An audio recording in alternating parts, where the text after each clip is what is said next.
Hey everyone, today I'm sitting down with Eric Helmer to talk about the future of enterprise software management. Eric is the CTO of Rimini Street, a top-rated leader in enterprise software support and services. I want to ask him about the state of enterprise software right now, where he sees the space going, and how Rimini Street fits into the mix. Let's jump in. Tell me a little bit about the current state of, managing enterprise technology. What's that like for organizations, and how do you see that space? Well, the big thing that we're seeing right now is just how the role of the CIO is changing today, especially when it comes to these enterprise software packages. Sure. I mean, traditionally, a CIO was the firefighter, right? They were the ones that were just putting out fires, keeping the lights on, fixing things when they broke. It was just a pure kind of cost center, right?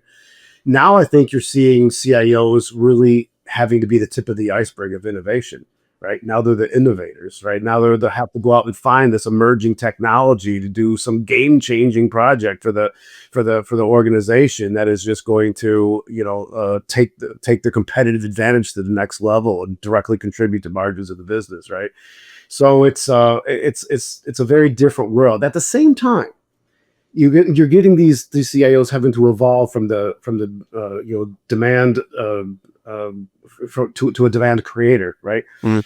And at the same time, you're seeing all of these pressures around the business, right? The geopolitical issues, right? The wars, the pandemics, now this tariff stuff that's going on, right? The rising inflation rates. It's very difficult finding labor. It's just a complete uncertainty world. So it's making organizations become very conservative, and at the same time, these organizations are being approached by software vendors, right? The big ERP software vendors. And they're trying to tell those customers that all of a sudden their on-premise perpetual based ERP software has suddenly now become obsolete. It has suddenly now Mm. become worthless. And now that they have to completely rip and replace the whole thing and re-implement everything all over again into their software as a service subscription based cloud. And that can take, there's no upgrade button in many cases, right? There's no migrate button. In many cases, a complete re-implementation just to have the same, similar, or less functionality in which they started, tens of millions of dollars and 5 years later. And boy, that is just a really difficult business case to justify. So how do you balance all of these things of using emerging technology? You're not getting any more money, you're not getting any more funds, you're not getting any more people, you're not getting more labor. And at the same time, you have to really start taking advantage of how you're going to look at these emerging technologies without any more resources to do it, and these pressures from the vendors to do these projects you just can't justify. It is a really difficult, challenging situation for leaders today. So, I'm curious because this is this big sort of intractable problem where it's, there's so many organizations out there that are being run on these legacy systems that are like, gosh, in some cases probably from the 80s, and it's tech debt. It's this problem of how do I modernize? The longer I wait, it seems to get harder and harder. Do we have any, overarching advice here? Is this like, just be conservative, now's not the time? Is this, you're going to have to grin and bear it and do everything in your power to make it go well? What advice do you typically give organizations in this space? Well, to me, I don't necessarily like the word legacy because it has negative connotations. To me, if Sure. it's legacy, it means it's too important to get rid of, right? Mm. So what I like to do is you have to approach this scientifically, and that just doesn't mean that if you use the L word, then that has to be replaced, right? And it doesn't necessarily the case. That's the case. You have to do. It's really comes down to risk, right? So if you Mm. have an old system, I don't care if it's 2 years old or 4 years old, right? You've got to look at the risk profile of that system, and the risk profile is usually cybersecurity risk, right, of the older system. Yeah. It is usually compatibility, right, because it's got to interface with other systems. So can it do that? And supportability, right? Because if it's 40 years old, then you have 70-year-olds running it, right? So you got to make sure that this is actually supportable. So to me, can you mitigate those risks? And if you do, then you have mitigated the issue with the word legacy, right? If I can secure it, if I can make it compatible, and if I can support it, then the risk of legacy is not there anymore, right? So keep it running. If you cannot mitigate those risks, then to me, it's you have to go on a path of figuring out a replacement path for that while mitigating that as much as you possibly can along the way, right? And then from there, it's a scientific exercise as well, because you're not going to get like for like, because it doesn't exist Right. anymore in the future, right? So now it just becomes a functionality mapping, right? A requirements gathering, a software selection exercise. So the thing is, I think people put a lot of emotion behind this, and you just really have to make it just scientific, do the research, and make informed decisions by prioritizing. And you prioritize because most people aren't doing that in one system. There's 700 of these they have to make a decision on, right? So they got to figure out where do you even start, and you start with the highest risk profile, right? Right. And I want to come back to, something you were talking about earlier, which is the role of the vendor. Because I noted, Eric, like almost, if I can call it a skepticism of the role of the vendor here, right? Like they're not always necessarily a force for good here. They're not always necessarily looking out for your best interests. They've got an organization to run as well. How should we be thinking about the role of vendors as we look to modernize, as we look to mitigate our risks, and what do we need to do to be prepared? Yeah, the vendors, how they've been treating their customers are so different. They were the trusted advisor. They were walking the halls, making sure you're using the software, right? Yeah. Now all those folks are gone. Now it's a bunch of college kids going around selling cloud subscriptions like magazines, right? And forcing you to do things that you just don't want. I think the big thing to realize today in the world of these vendors is that there's no longer the 1,000-pound gorilla. If we would have gone and had this conversation 30, 40 years ago, you'd say, hey, what kind of shop are you? Well, I'm an IBM shop. I'm an Oracle shop. I'm an SAP shop. I'm an Oracle, whatever shop. Those days are gone now, right? I mean, yeah, we do have some of those things to do some back office operations, but the days of one single monolithic provider to be all things to everybody are certainly gone. So we have to make sure that we're running our businesses using best fit solutions to do the right things at the right outcomes at the right price, right? And it's not these monolithic vendors anymore. They have their place in the world, obviously, with back office transactional systems. But and another thing that we have to realize is boy, I mean, we bought these things 30 years ago. We customized the heck out. We bought it because they said it was the most customizable, extensible platform on the planet. Now they're saying you got to get rid of all your customization so you can be cookie cutter like everybody else, right? And they'll become completely mission critical. But yet, when you call them for support, it can take hours, days, weeks, or they send you, here's 20 documents, go read through that and see if any of that stuff works. Or, oh, you're not on the latest patch level? Call us back when you are, and then maybe we'll give you support. It's inadequate, it's insufficient, especially for these mission critical software where people can have significant financial damages to operations if these things are not 100% available at any given time. So it's causing a massive amount of risk in organizations when the people are relying on these vendors for support. And that's where we come in, is being able to provide that higher level of support for a fraction of the cost. If you work in IT, Infotech Research Group is a name you need to know. No matter what your needs are, Infotech has you covered. AI strategy? Covered. Disaster recovery? Covered. Vendor negotiation? Covered. Infotech supports you with the best practice research and a team of analysts standing by, ready to help you tackle your toughest challenges. Check it out at the link below, and don't forget to like and subscribe.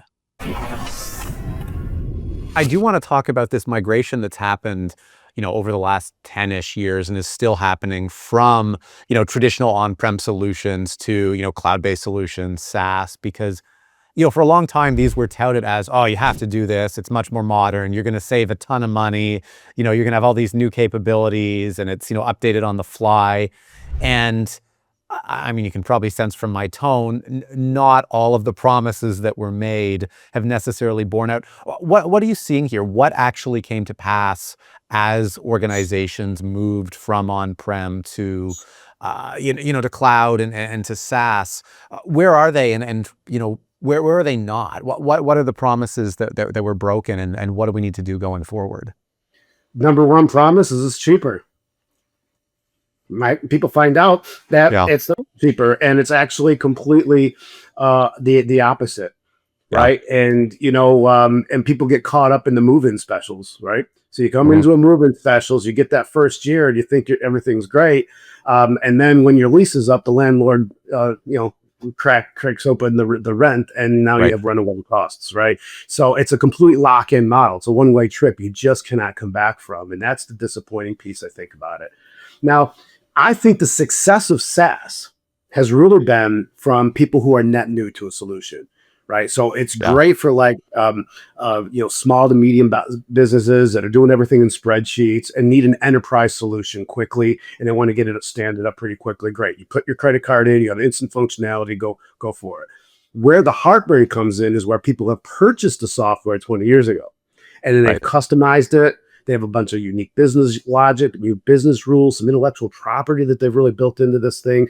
And now the idea is they bought that software with perpetual license, meaning they thought that they were going to Right. own that forever, or at least 50 years, right? They thought they were really going to be able to use this thing to run their business for this long. And now the vendors are coming in saying, you've got to rebuy and re-implement the software all over again. And you're going to lose those customizations, or you'll lose that intellectual property, and you're going to lose the a way to adequately forecast costs, and that is really the big heartburn I think that people are seeing in this new world, right? And people are really trying to struggle with how to best do this. I mean, they invested in the car, yeah, with a 10-year lifespan. 2 years into the car, now they're expected to go now release another car, when they didn't get the whole lifespan out of what they want today. So this is what people have to look at, the options of what they have, and not be forced to do things that they don't want to know that there's options and there's choices. So I want to talk about those options and those choices because this is, I mean, this is an unenviable position, right? Like suddenly you've got this mission critical technology, and especially if you're not happy with the vendor, the cost of change is just so high that suddenly you're taken for a ride. So what can organizations do to mitigate some of this cost or get back in control of the functionality and the usability they're actually looking for? Well, I mean, this is the whole reason why third-party support exists, right? So people, when they're on the vendor-provided support, are stuck on a vendor dictated path, right? They're stuck on a compatibility matrix that says you can only use this technology. They're stuck on a release management saying that you have to be off of that version by a particular date or you no longer get supported, right? And these are things that people just don't want, especially for the amount of money that they charge for this inadequate support. It's a tough situation. So people are embracing third party support. You see the research, the analysts now are putting in the big hype cycles right now as third party support, because it's giving people the ability to push back on these vendors and say, you know what, I may go to the cloud at some point, but I'm going to do it on my timeline, not on one that's dictated to me by the vendor. And I'll do it if and when I'm ever going to be able to make an ROI business case justification. And then and only then am I going to do it. But I can't do that right now. And so third party support comes in and gives a much higher level service. We have a less than 2 minute response time on high severity tickets all over the world, 24 hours a day, in almost any language you could think of. That's the only way to provide adequate level support for these mission critical workloads. It's the only way. It's anything more than that kind of service level is just inappropriate for these mission critical systems. And then of course save is so much money. Typically it's 50 to 90% off of what the vendors charge for that. So you're able to push back, take back control of your own IT roadmap, and save a bunch of money along the way. So how does that work in practice, Eric? I mean, can you get off of these, upgrade paths or release schedules? Is it getting y- is it getting support just in the kind of the dead spaces for the vendors where they say no, I won't support you there? What does that look like? Well, most of the time, people who are on these ERPs are not on the latest version, on-premise Right. version. Probably, N minus one, N is minus two, N is minus three. Sure. So what they can do is they can download an archive of all the versions that are out there today that they have, so they can keep that available. So if they want to upgrade later, they certainly can. But to be honest, not very many people do. I mean, what's the system do? It you're paying people, you're issuing POs, you're closing your financial books every quarter, right? this is not a differentiating system. You're not doing anything that Yeah. every other company isn't doing with the system, right? So what people want to do is they want to minimize the time, money, and resources on these back office systems. So it frees up funds to do things that actually move the needle for for the company, right? So by outsourcing that and getting it completely off their plate, they can focus on the things that really need to. They've got to get those AI capabilities. They've got to get those analytics that they're doing, because their competition is, if they don't, right? And you got to free up the vendor money to be able to do that, and then provide an adequate support. And if you do need to upgrade for a reason, you'd have to really convince me that there's a reason to do it. If it's a new feature or function, probably not. There's really no big, huge features or functions are coming into these things. Is it to keep something compatible, or is it as a cybersecurity risk concern? So I think people really need to understand why they want to go down a particular path, and then they owe it to themselves and their business to look at all options available to solve those same challenges in a more cost-effective way. Right. Right. So again, we're wearing that vendor skepticism hat.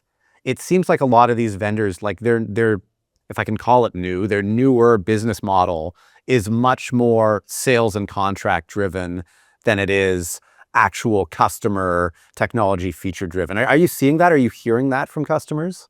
Yeah, it really is. It's that moving from what I own to now what I rent, right? It's Right. like paying off your mortgage, and now the banks come and say they want you to re-rent your house, Yeah. right? And then you can't paint the walls any color because everybody's got to have the same walls. You Yeah. can't go into the back. You can't go to the backyard anymore. You can only use the front door. It's just people are just they're upset, and you just see the cycle, right? Of, wait, so they're saying I have to be off this version by 2027, or they're not going to support me. There's no way they're going to do that to me. I'm their best customer. I've paid them tens of millions of dollars over the past year. I have a fantastic relationship with my rep. I do reference calls for them. I go to their annual conference every year, and I speak and tell them how Yeah. awesome it is. There's no way they're going to apply this policy to me, and then they do. Mhm. There's no way they're going to treat me like that, and then they do, Yeah. right? And then you can just kind of see that turn into just this loyalty to this confusion, right? And then completely mad. Like, how could you treat me this way after all of these years to force me to do these things? And then anger turns into resentment, and even they want to get back. And then now it's complete revenge at this point, because your best friend just stabbed you in the back, right? So you just see how people are kind of going and navigating this. And even if you take a look at VMware is the latest, right? But with Broadcom's acquisition of VMware, now forcing everyone to go to subscription-based modeling at 10x uplifts, people are just like, what the heck is going Yeah. on here, right? These are not planned for costs, right? Yeah. And if it's causing panic, and this is the personality of software vendors today. It's less of that partnership that we used to have 20, 30 years ago, and more into cloud subscriptions. Yeah. Are there any, contracts or deals that come to mind that you saw, with a customer where you just looked at it and said, like, holy, like you can't say yes to this. We've got to get you, like, this is crazy. We've got to get you off this path. Well, probably the biggest ones that I see that really put people in a tough spot are the ones that they signed that were unlimited, right? Mm, Unlimited licenses. Download whatever you want. You can use whatever you want, and I'm right. going to give you this price. But it's always tied to something. It's tied to something. That can be tied to the number of employees you have in your organization. That can be tied to the annual revenue of your organization, right? And then you signed that 20 years ago when you had 100 employees. Right. Now you have 5,000 employees, or your annual revenue has just increased, and then all of a sudden the bill is just completely crazy, and there's not much you can do about it but go through these crazy negotiations with the vendor to try to recertify all that and reshuffle all that stuff. And it's usually going to come with, and we'll make this go away if you re-implement to our software as a service subscription-based cloud. Right. And that is just a forced position that customers are in because they thought they were getting a good deal a few years ago. Right. So when you work with organizations, Eric, that you find, you talked about saving, 50 or 90%, like big amounts of savings. What are the scenarios you find where organizations typically are able to save the most? Well, so it's I think you can save money in almost anything. What you want to understand is the juice worth the squeeze, where to do Right. it, right? And so there's always somebody that's calling on their customers and say, hey, stop using solution A and use my solution and save Sure. 10% of your costs, right? So that's always there. But what it is I think is where you want to prioritize Mm. cost savings and cost and money investment, right? Well, a great exercise that I like to have people do is, and I learned this, it was a brand new CIO that just came into this organization. And he told me this in an event in Paris. And he said, the first thing that he did is he said, give me a list of all my systems. Just put it in the spreadsheet. Also, so you have 300 some odd systems, right? Put it all into the spreadsheet. Now you take each one of those systems and you put it into one of three categories. Okay. Category A is this a system of record? Is it a transactional system? Is a Mm. back end system? Is it system just designed to run the business day to day? Right. So that's bucket one. Bucket two is this a system of differentiation? Right? Are we doing something different than our competitors? There's some intellectual property, maybe some patented solutions. It's we have it and they don't type of system, right? And then bucket three is this a system of innovation? Right. This is usually some wild west at some point that developers are down in the basement with cups of coffee, trying a whole bunch of stuff, and they're gonna fail 99 times out of 100. But boy, if they get that one, right, it's going to Yeah. be a game changer for the company, a game changer for the industry, and it's going to be just fantastic, right? And then look after that spreadsheet when it's done. What is the percentage is of bucket one? And what he realized is 95% of his time, money, and resources were all in bucket one, leaving Yeah. only 5% for innovation and differentiation. And that's just unacceptable today. Mhm. So I would encourage everybody to go through this exercise, and it's eye-opening. So where you want to now start prioritizing is reducing the time, money, and effort that is spent on the back office transactional system. So that's where you want to cut because it's not differentiating, it's not innovating, right? So cut, outsource, get it off your plate. Make sure that the three risks are done. Is it secure? Is it compatible? Is it supportable? Yes. Get it off your plate. Go start worrying about something else that you can invest money in that's going to continuously add more value back into the business. Right. Right. So, when we think about this IT budget, when we think about this, technology budget, I think about it almost as like the national budget, and software vendors try to convince you like, all this stuff is non-discretionary spend. It's spoken for. You can't possibly save money here. This is just must do. If you're a CIO and you're ready to start turning over rocks to figure out, where are we going to find the most cost savings for these systems of records, where do you go first within these specific vendor costs? To me, you've got to question everything, right? And question words that people are used, and we've got to unprogram ourselves. Believe me, I was one that Mm. was completely programmed, right? Yeah. We patch every quarter, we upgrade every 3 years. This is what we do, and because and we do this in the lines of best practice or industry standards, or Yeah. this is part of our IT 2.0 initiative. Meaningless words, completely Mhm. meaningless words that don't actually have business outcomes. And I think IT leaders are being forced to do that now because they don't have the discretionary. So, a handful of years ago, when the board of directors say, well, it's time to upgrade again and need that $5 million to do it. Right. And the board would like begrudgingly, okay, here's your 5 million. Right. Now boards are saying that I'm not going to give you a dime unless you can show me the return on investment on that dime.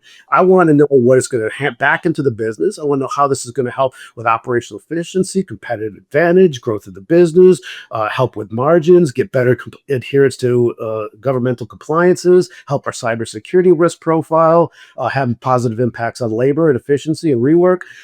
Now you've got to really show value of projects. So you're not going to get that funding. And it's going to be really difficult these days to go Yeah. in and say, I need a bunch of money to change from version X to version Y. Yeah. And well, what did they do before? Well, it paid people, it closed our books, and it issued PO. Yeah. What's it going to do after this 5 million? What's going to pay people? It's going to issue POs, right? So we're just not able to find that value. So I think boards are pushing back, and IT leaders have to really start making ROI based decisions and find out really the big metric is what is the year payback. If I do a project this year, at what year am I going to get fully paid back? Is that going to be in 2 or 3 years, or is that going to be in 30 or 40 years? Now we have some real decision points that are just, data points that we can make some real decisions on how this is going to affect the outcomes of the business, right? Right. So, I mean, with that in mind, Eric, why do organizations choose Rimini Street? I mean, it's easy to just say like, oh, we save them money, but is there more to it than that? Like, yeah, the customers who have kind of, embraced what you're doing, what do they look like? Well, I think people realized the risk that they're in today under vendor provided support, right? Mm, That they cannot afford systems to be down. They cannot afford them to be less than 100% available. They can't afford to be doing their own support and pay that particular money. Right? They can't afford to rely on a cybersecurity strategy on playing whack-a-mole with vendor patches. I mean, they're not security companies, right? And that just only handle known vulnerabilities that's been out for years before they patch it. It's just it's an inadequate model all the way around. So even if we charge the same money as these vendors for support, people would come to us anyways just to mitigate the risks that they're on with vendor provided support. But boy, if they can save 50 to 90% of on top of it, and be able to take back control of the landscape and say, you know what, you're not going to force me to re-implement this stuff. You're not going to force me to rebuy your software all over again, right? And that's the value that we provide. Eric, you mentioned earlier this, this metaphor of leasing a car. And, when I heard about what you guys are doing, the first thought that came to my mind is, you know, this is in some ways like taking your car to be serviced at a mechanic instead of a dealership. Does that resonate with you? Is there some other metaphor that you think about in terms of this kind of extended support model? Yeah, it's interesting. There's a great metaphor. I mean, you don't have to take your Toyota to the Toyota dealership, right? You could take it Yeah. down to Joe's garage. It's going to charge you less and have it done in half the time, right? And it really is, it's at a great time when right to repair is top of mind for people, right? I mean, this is my iPhone. I don't have to take it to Apple if I don't want to. I can, it's mine. So I Yeah. think you can think about that as software. I mean, you bought the software, you have perpetual license ownership of that software, and you should be able to take it to anyone you want to repair it if and when it breaks. Right. And it's all about time and value. I mean, look, the vendors, they've just had such a monopoly with the vendor provided support for so long, and now that third Yeah. party support is real, it just gives people some great options. Because look, the vendors, no matter how much money you pay them, right, they only support a sliver of what's needed to support an enterprise software package, right? It's just break fix. Whatever, and if they deem that it's their problem to fix, then they will fix it. But that's just a small percentage of everything that's needed to support an ERP, right? And that's why when people come to Rimini Street, even if we charge the same amount of money as the vendors, we still mitigate the risks associated with being on that inappropriate, slow support and not doing everything. For example, they don't support any of your customizations. That you purchased this because it was so Mhm. customizable, and then you customize it, and you call them, you say, "Hey, I have a problem with this customization." Say, "Oh, we don't support that," right? And we fully support all customizations. Almost half of the tickets that come into Rimini Street are on customizations because that's the Mm, stuff that breaks.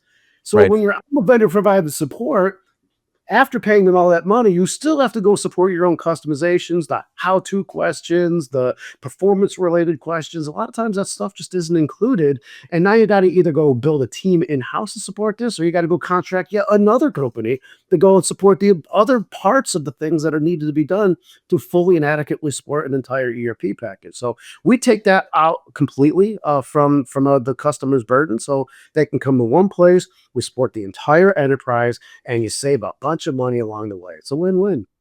Nice. So we, we've been anchoring this conversation so far in terms of, cost savings, right? All this money you save, by not having to deal with the, what the vendor is charging you, kind of blindly. We started the conversation though with the changing role of the CIO and how CIOs, have this more innovative mandate now. They need to be driving the organization forward.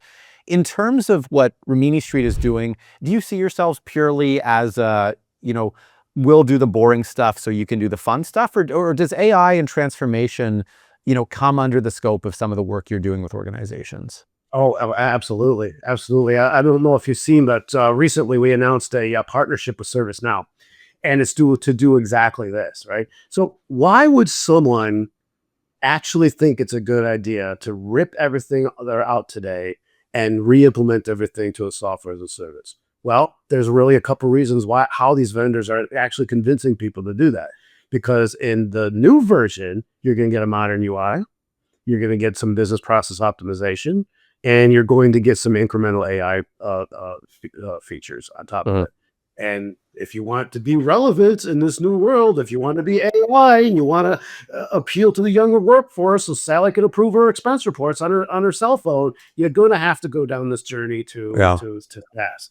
And we say no, absolutely not. If you partner with somebody like ServiceNow, a lot of people know ServiceNow about the ticket and incident management, but they have an entire side that puts this amazing modern interface on top of existing systems today. Great modern UI on top of it, workflow automation across multiple systems, great AI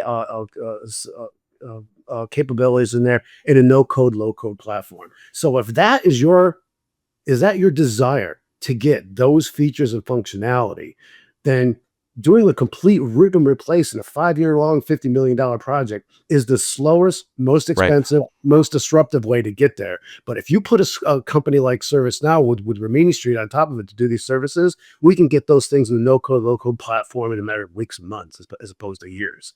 Right? So we're talking about getting those things done. So yes, we are definitely not only able to support the existing systems today, but we can modernize on top of it and completely transform and modernize an entire operation that's not only modernization of the existing ERP, but across your entire enterprise. Right? Because if you go through that whole implementation, all you did was modernize just the ERP. Right? By investing with something like a ServiceNow later, it can go across your entire enterprise at a fraction of the cost and time. Right? So there's just ways of thinking about things differently today where you can get outcomes better, faster, stronger, cheaper than this programmatic way that we've always think about it. That, we've got to follow the vendor roadmap in order to get these capabilities. It's just not true anymore. Yeah, no, I love that. And I love the kind of systematically looking at the arrows in the vendor's quiver for why you have to follow our roadmap and saying, no, not this one. No, not this one. No, not this one.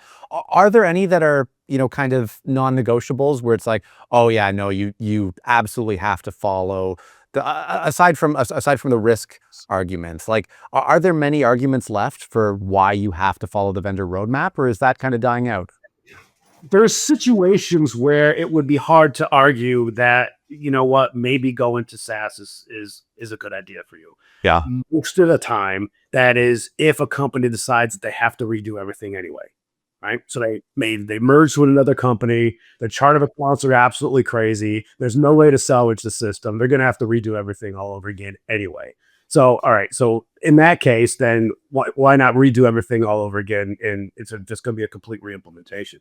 But I'd argue, though, if a company comes to the realization that if they follow the vendor's roadmap and it is a complete ripping out of everything and re-implementing all over again, then everything's on the table, isn't it? If you don't have to go to the same vendor that you have today. Right. If you got to redo everything, then shoot, maybe you look at a different ERP than the one you were even using. If you have to redo it all anyways, then everything's on the table. Now you don't have to go through a software selection and requirements gathering and a waiting system. And now you're kind of doing, that's going to take, a year or two to kind of figure out where you want to go. In the meantime, you can come to Rimini Street and save a whole bunch of money to fund the operation. Right. Right. And you're in a position there where actually everything is on the table. You can actually pick the best solution and not just, the path that the vendors kind of pull you down. Why not? Yeah. Why not? If everything's on the table, then instead of, instead of lift and shift, maybe complete reimplementation is something that gives you much better business outcomes than you have today. Yeah. No, I like that. Hey, is there like the latest vendor BS that they're trying to push on organizations that organizations should know about and look out for and be skeptical of? It's I think it's the promise of lower cost, right? Mhm. It's the promise of of lower maintenance. The biggest BS that I see though right now is this whole concept of of uh, customizations are bad because they were really good. They were really good 20 years ago, right? We bought the platform because this is the most extensible, customizable thing on the planet. We're going to give you a shell of best practices, but you can make it your own and do things different than everybody else, right? And then we go all the way up. We customize the hell out of it. Yeah, And now they come back and say, "Oh no, you got to get to this clean core. You got to get to this best practices. You want to right, really clean up those customizations because now you're just in the customization maintenance nightmare." But the only reason why they're doing it is so that everybody's cookie cutter on their cloud, so they right. can support everybody in their most cost efficient way, as opposed to what's the best for you. Biggest BS on the planet. Yeah, yeah. No, that's a great one, and it's such an erosion of that original partnership model, right? Like suddenly we stop asking, "What do you need? What's good for you?" It's like, "No, this is what we do, and we're going to tell you that it's right for you." There you go. That's Yeah. exactly it. Yeah.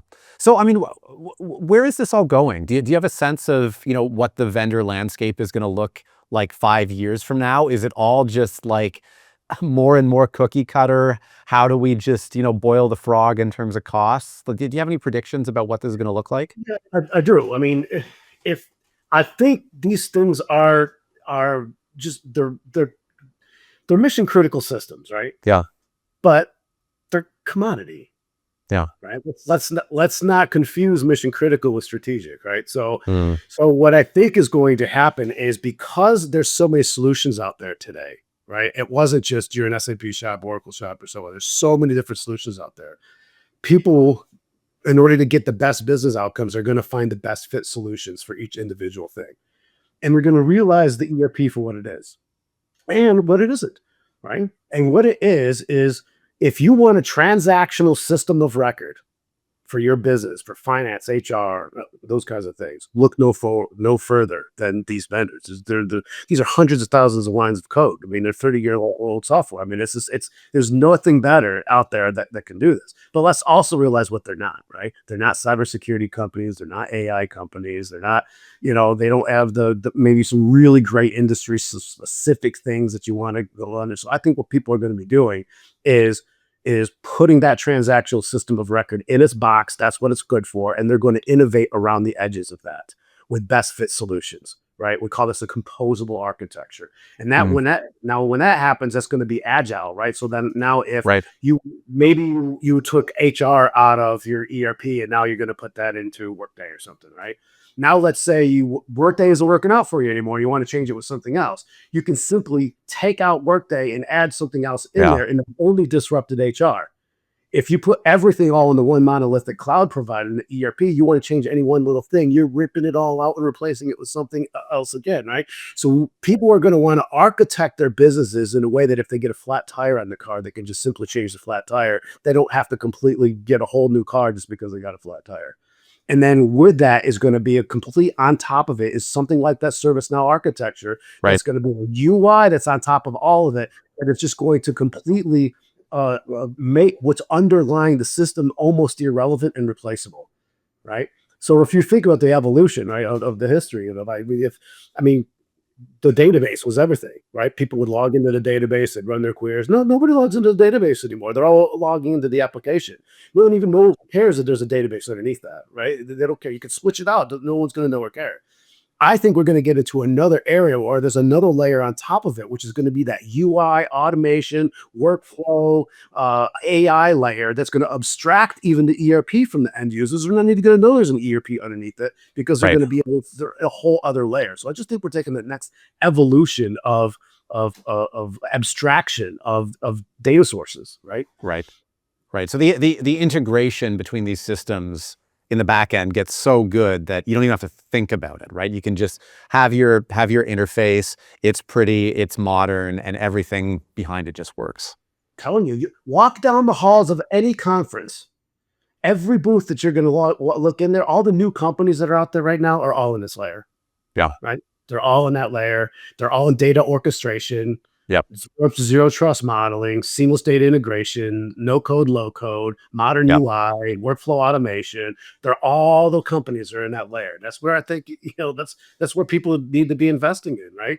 And a CIO doesn't want their legacy to come out and say, "Wow, what did you get in your 5-year long run at XYZ company?" Would you want to say, "Hey, I delivered real AI value. I took our company from a historical reporting into predictive analytics and real-time decision support systems." Yeah. That's where we want to say, "Well, I upgraded my ERP from version X to version Y. It was great." Yeah. Right? Yeah. So just as we start thinking about, closing this conversation out, what's your best advice for CIOs right now? Like the one thing you want to leave CIOs thinking about? To me, is you have to know your options. Today, there's so many ways to solve problems. So you've got to ask why. Someone comes into your office and says, "We need to do X, Y, Z. Why? What's the business outcome for it?" Well, Yeah. because it's going to increase our cybersecurity profile. Okay, great. So that's a problem that we're trying to solve, right? Now let's look at the 15 different ways that we can solve that same problem, right? So people come to the table with the solution already in mind to get the business outcome. And what I really advise CIOs to do today is look at the business outcome first, and then agnostically go out and look at all the different ways that you can get those business outcomes done in the most cost-effective way. There's always different ways to do it, and don't feel forced. If you've got a vendor that's going down your hall saying that you have to do this by a certain date, or you have to do an upgrade because of some technical compatibility or some cybersecurity concern or some reason why that you think that you have to do it, I would suggest giving us a call, because I guarantee you we have other ways you can get through those hurdles in a much more cost-effective way. I love that. I love that optimism. I love that, sense of taking control back. That was great. That's a really nice, nice feeling for CIOs who are feeling maybe a little bit trapped in their current environment. They feel trapped. There's options. Yeah, I love it. Eric, thanks so much for joining today. This has been a really interesting conversation. I really appreciated your insights. Thank you so much. Thanks for having me.